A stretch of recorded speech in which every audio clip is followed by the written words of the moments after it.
This is gonna be a quick video about why there's so much confusion.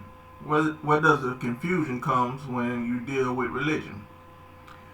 And one of them, this is a part of the confusion. Um, there's a lot of things in biblical books that are subject to interpretation that the religious believers and the authorities of religion haven't even figured out or worked out amongst themselves yet. So there's a lot of things in books that are subject to interpretation. And also I want to add in altered states of consciousness. Now, if you know anything about it's a lot of stuff people tell you to do, things like fast. A lot of priests dealing with religious matter, they practice stuff like celibacy, and semen retention.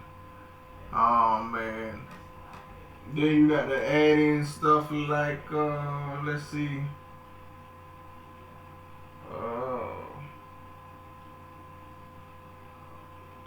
celibacy, prayer. Then you add those things together, being celibate, fasting, and praying. All these things produce something called an altered state of consciousness, right? So if you're in an altered state of consciousness and you're reading from a book that is not clear and concise and precise about the meaning, you're always going to get some form of confusion out of that. No one will ever agree, right, to the meanings and interpretation of the book. Every day you wake up, you're in an altered state, believe it or not. You don't have the same bodily fluids. The same amount of bodily fluids are not in your body today as it was yesterday. You see what I'm saying? So every day you're in an altered state, no matter how you look at it. Now, it says right here, altered state as a result of trauma, accidents, or induced through medication, drugs, some food, etc. The person is not unconscious. So, what it's saying is, this stuff, these altered states can. So what it's saying is, that you're not at your so-called normal mental state or physical state or whatever that is. But when you look at altered state, can sway your perception, right, about how you look at things. Now, if say I look at a verse or something in a book or a Bible, and I'm in a certain state of consciousness. I could be high on drugs, hallucinogens, or marijuana or something, or I could have been practicing semen retention. If I stop doing whatever it is I've been doing and then look back at that verse, I might perceive it another way, depending on how vague the verse is in the book.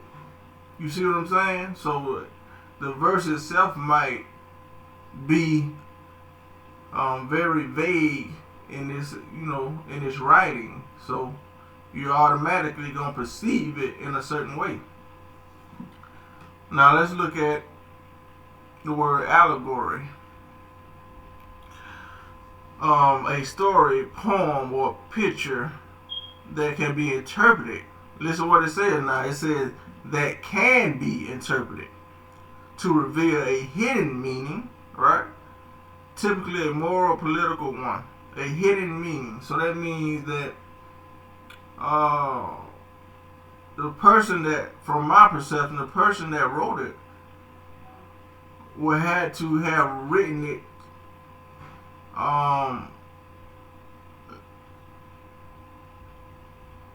they would have had to tell you that an allegory was in it. An allegory is a perception based thing. It's like you're correlating things from your standpoint, from your viewpoint. Now this comes from having altered states of consciousness, semen retention, things of this nature. It would give you a different meaning. This is why you have the New Testament, Galatians 4:22 through 24. The word allegory is in Galatians. It says, "For it was written that Abraham had two sons, the one by a bondmaid and the other by a free woman.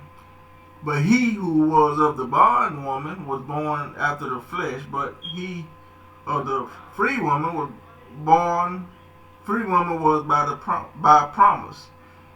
Which things are an allegory?" Now, why would the New Testament, this person in the New Testament, be saying that something in the Old Testament is an allegory? Is the person in the Old Testament, did they write down and say that this was an allegory? No, they didn't.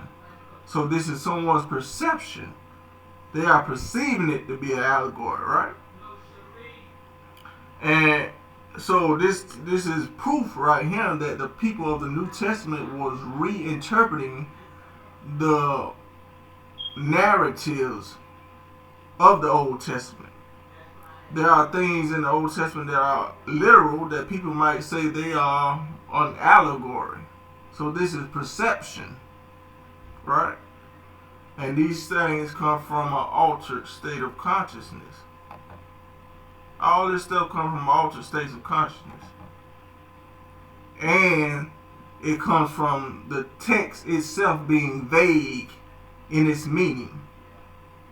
You see what I'm saying? So if they're not clear about what things mean in the book, what it really means, the person, the author of the book, not saying this means this means that, it's going to be subject to interpretation.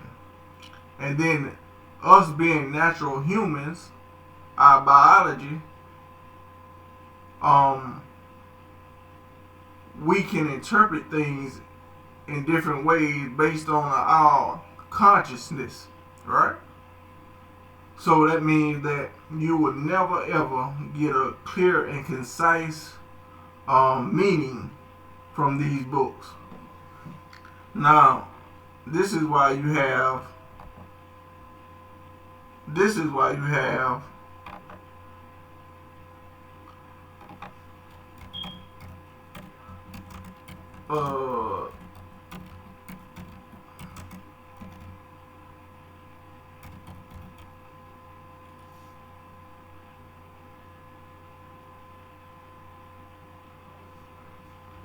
let's just go here in the United States.